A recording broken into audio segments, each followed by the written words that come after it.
తప్పు చేసి నువ్వు ఫస్ట్ నువ్వు రియలైజ్ గా నువ్వు చేసి తప్పని ఒప్పుకో.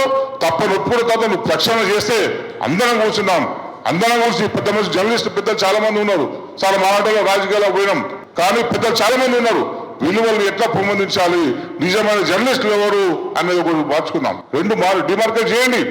మెయిన్ స్ట్రీమ్ జర్నలిస్టులు ఎవరు, సోషల్ మీడియా జర్నలిస్టులు ఎవరు, దాన్ని డిమార్కేట్ చేయండి. నువ్వేమో సోషల్ మీడియాను నీకు అనుకూలంగా మలుచుకున్నావు. నీకు అనుకూలంగా మాట్లాడే వాళ్ళందరూ కూడా సేవ తీసుకున్నావు. వాళ్ళందరికీ కూడా చాలా రకాల ప్యాకేజీలు ఇచ్చినావు. బహుశా ఇంకా కూడా ఇస్తున్నట్టే ఉన్నారు. నీకు అనుకూలంగా ఉండేటోళ్ళేమో జర్నలిస్టులు అవుతారు.